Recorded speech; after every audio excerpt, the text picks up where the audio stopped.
आपल्याकडे काही स्पेशल असेल तर पुऱ्यांचा बेत हा असतोच. पुरी म्हटलं की टेन्शन येतं की ती फुगेल की नाही, ती कडक होईल का, ती तळली जाईल की नाही बरोबर, एक ना अनेक प्रश्न आपल्यासमोर असतात.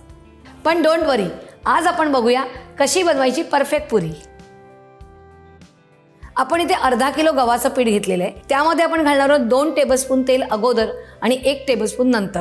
तर आधी आपण 2 टेबलस्पून तेल घालूया, थोडंसं मीठ, व्यवस्थित जरासं मिक्स करून घ्यायचं आहे आणि मग पाणी घ्यायचं आहे. पाणी थोडं थोडं घालायचं आहे, कारण आपल्याला हे धड एकदम घट्ट पण नाही मळायचं आहे आणि आपण फुलक्यानं किंवा चपातीला जर थोडंसं मऊ करतो तसंही नाही करायचं आहे, थोडंसं मधलं करायचं आहे. थोडं थोडं पाणी घालायचं आहे.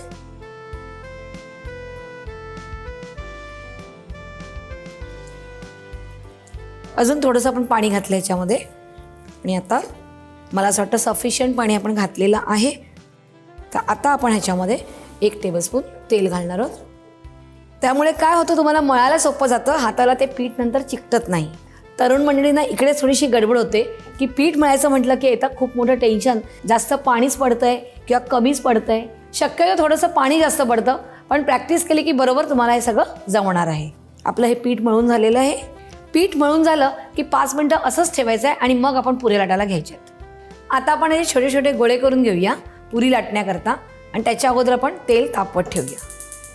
तर आपण गोळे करूया.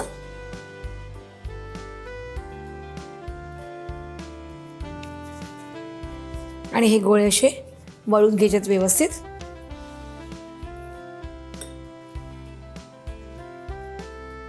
अशा प्रकारे आपण सगळे गोळे जे आहेत ते वळून घेतलेले आहेत. आता आपण लाटायला घेऊया. इथे वाटीत तेल ठेवले थोडंसं. हा गोळा घ्यायचा.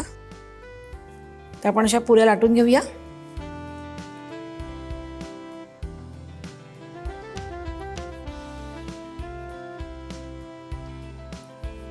आता आपण तेल तापलंय का बघूया.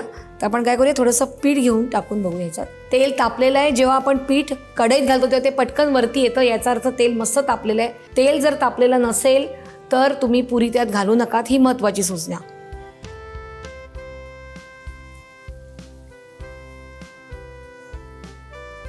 आणि पुरीवरती काय करायचं, तेल टाकत जायचं, म्हणजे काय ती पुरी मस्तपैकी छान अशी फुगते. आणि ही प्लेट ठेवूया आपण इथे. अशा आपण पुऱ्या सगळ्या तळून घेऊया.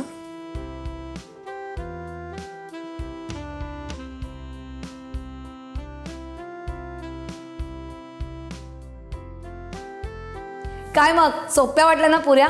करून बघा आणि मला नक्की कळवा.